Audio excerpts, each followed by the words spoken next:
G'day, good evening. I'm Paul Murray. Welcome to Tuesday night. If you want to be part of the show, hashtag PM Live and jump onto Facebook. Just go searching for Paul Murray Live. Great panel this evening, plenty to fire up about, and we'll get to that all in a moment or two.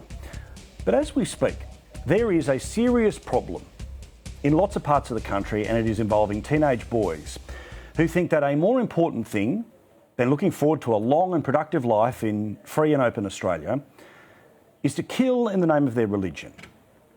Now, before you think what you're about to see and hear from me is going to be nothing more than the predictable, I want to show you an example of what we're talking about. Now, we know that it was a 15-year-old who attacked and killed Curtis Cheng in Parramatta a couple of weeks ago. We know he was aided and abetted by several others, including others who found and sourced the gun and gave it to him.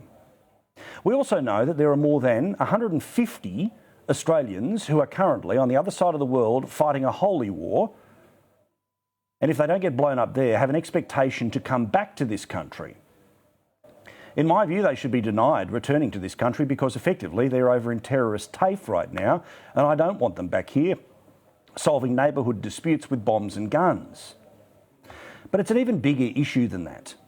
Here's the thing that nobody is really talking about. Many of the individuals, including the individual responsible for the attack in Parramatta, are refugees. Former refugees, where Australia has done its right thing and opened its hand and heart to those from the other side of the world and said, you know what, we'll take you out of the war zone and we'll bring you to the peace, tranquility and beauty of this country. Only for them to turn their backs on all welfare of the emotional kind. No doubt they'll put their hand out for the financial. But they completely turn their backs on the culture and the country that they now currently live in. A perfect example of it is a 16-year-old boy, who said this last night on television.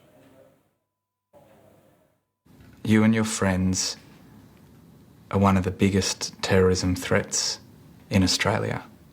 Yeah, that's a lie.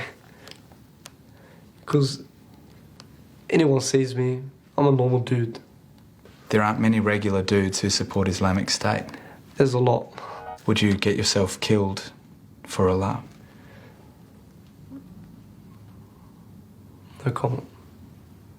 So what you're really saying is that you would? Everyone wants to die for Allah. We all want to live the best life in the hereafter. And we want to make it to the top of the 7 levels of Jannah, heaven. We want to make it to the top. Why are you finding it so hard to say that the murder of Curtis Cheng was a tragedy for him and his family? Because they don't say anything about the Muslims, so why should I say it? Why should I please them, you know? Why should I please the kuffar, the disbelievers? Why should I please show that, oh yeah, I care about them, which I don't.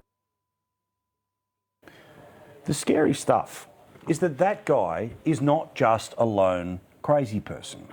He's a person who thinks that people feel the same way that he does. And clearly, he's hanging out with people who do. He's not a lone nutter who got in touch with Channel 2 and they put him on television. He clearly, as you heard him say, believes that everyone wants to die for Allah. Lots of people are normal and support Islamic State. Well, of course, 23 million people in this country disagree with him. 23 million people in this country believe that it's acceptable and right for us to support refugees. But the truth is that there are, way more than the left ever want to admit, plenty of people who couldn't care about the society that we have, spit in the eye of the government who has offered them safe passage across the seas. This is something that we can't kid ourselves about any longer. He thinks it's normal, and that is the problem.